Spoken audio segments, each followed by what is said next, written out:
Սոցիալական ցանցերից մեկում ընկերներ սկսեցին հանդես գալ ճիշտ դեմքով, ճիշտ քարտեզի լուսանկարով։ Նրանք էլ էին փաստորեն սեպտեմբերի 3-ին ճիշտ քարտեզի օր նշելու նախաձեռնության անդամ։ Սկսած 2008 թվականից, հետո վերցնենք ժառանգ ՀԿ-ին, իրենք 2008 թվականի աշնանից սկսած այդ քարտեզի խնդիրներով զբաղվել էին։ Նախաձեռնությունը, այսպես ասած, ստեղծվեց բլոգերական դասընթացների ընթացքում, երբ մենք մասնակցում ենք բլոգերական դասընթացների եւ փորձելով տեսնել Հայաստանի մի շարք խնդիրներ, տեսենք, որ քարտեզի հետ, այսինքն այն ինչ որ փաստաթղթային է ու շատ կարեւոր է, Հայաստանում դա խնդիր է։ Նախաձեռնության անդամներն իրենց կարգախոսն են ընտրել՝ չիմանալ նշանակում է չունենալ, եւ այս կարգախոսով էլ ներկայացնում են, թե որն է ճիշտ քարտեզը։ Կա պետություն, որը ձեռք է բերվել արյան գնով, ձեռք է բերվել 7000-ից ավելի մահացած հերոսների գնով, կա ուրեմն այդ պետության տարածքը, որը կազմում է 12000 քառակուսի կիլոմետր, կա պետության մայրաքաղաք Ստեփանակերտ եւ կա պետության վարչաքաղաքական բաժանում, որը բաժանվում է 7 շրջանի։ Սա է ճիշտ ձևը եւ սա միակ ձևն է։ Ավելին ես կարող եմ ասել, որ սա պետական մոտեցում է Հայաստանի Հանրապետության, որովհետեւ 2000-ական թվականների սկզբին լույս տեսած ազգային ատլասում, երկհատորյա ազգային ատլասը լույս տեսել, որը Հայաստանի կարելի ասել պետական հրատարակություն է, դա կադաստրի առընթեր, գեոքարտ քարտեզագրական պետական կենտրոնի հրատարակություն է։ Այնտեղ նույն ձևի արտացոլված է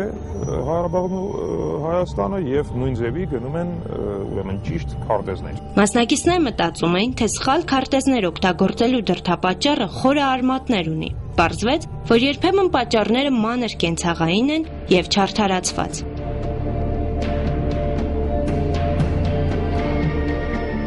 Մի շարք հեռուստաալիքներ եղանակի տեսությունը տալիս են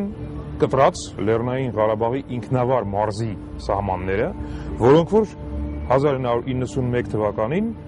Լեռնային Ղարաբաղի Հանրապետության հռչակմամբ չեղյալ են համարվել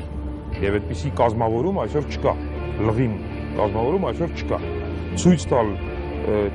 չեղած կազմավորումը էկրանից, որ առնվազն մի քանի տասնյակ հազար մարդ դա տեսնի, ես դա համարում եմ առնվազն, ինչ ասեմ, մեղմ ասած դավաճանություն։ Հեռուստաընկերությունների պարագայում նրանք էլ նշում էին, որ չունեն ֆինանսական եւ տեխնիկական համապատասխան միջոցներ շատ բարդ գրաֆիկա ստանալու համար, որտեղ Լեռնային Ղարաբաղի Հանրապետությունը լինել Լեռնային Ղարաբաղի Հանրապետության սահմանադրությունում ամրագրված սահմաններով։ Քարտեզագիր Գրիգոր Բեգլարյանն է։ Նրա քարտեզները պատմում են հայերիս պատմությունը իրենց քարտեզներին բնորոշ լեզվով։ Հենց այս լեզվին տիրապետելով կարելի է կազմել ճիշտ քարտեզներ։ Քարտեզագրական հատուկ ձևեր կան, որոնցով այդ բոլոր հարցերը քարտեզի վրա կոպիտ ասած լուծվում է եւ արտացոլվում։ Նախ եւ առաջ կա քարտեզագրման տարածք հասկացողություն, որը ավելի գունավոր է, քան մնացած տարածքը, որը ընկնում է քարտեզի վրա։ Երկրորդը, պետությունները իրարից բաժանված են պետական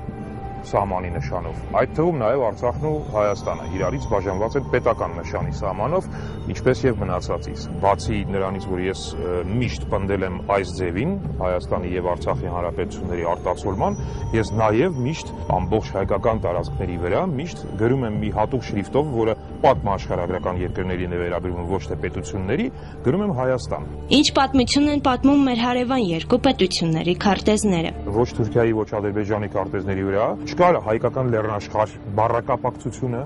որը հսկայական ֆիզիկա-աշխարհագրական շրջան է, ընդունված ամբողջ աշխարհի կողմից, չկա Արցախ հասկացողությունը, չկա Արևմտյան Հայաստանի որևէ նմուշ հասկացողությունը։ Կա արդյոք միջազգային կազմակերպություն, որը որոշում է քարտեզի սխալ կամ ճիշտ լինելը։ Օրինակ Արևմուտքում վերջերս ասելով ահագին մի քանի տասնամյակ արդեն շարունակ մի մոտեցում է տեղ գտել, որը ես համարում եմ բավական ճիշտ։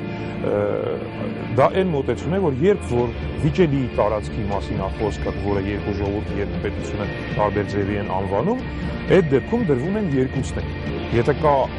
միջազգայինորեն ընդունված մի երրորդ տարբերակ, ապա երրորդն է։ Ես համարում եմ, որ ճիշտ կլինի իհարկե այդ մոտեցումը բացառությամբ Արցախի տարածքից եւ բնականաբար Հայաստանի Հանրապետության տարածքից, որոնք որ մեր պետական կառավարման տակ են։ Սա այն դեպքերից է, երբ անձնական հույզերս նյութում չարտահայտել չեմ կարողանա։ Ցանկություն ունեմ, որ թե նմանատիպ նախաձեռնությունները, թե նմանատիպ նյութերը կորցնեն արդիականությունը։ Դրա միակ լուծումը աշխարհին ակնհայտում համոզելն է։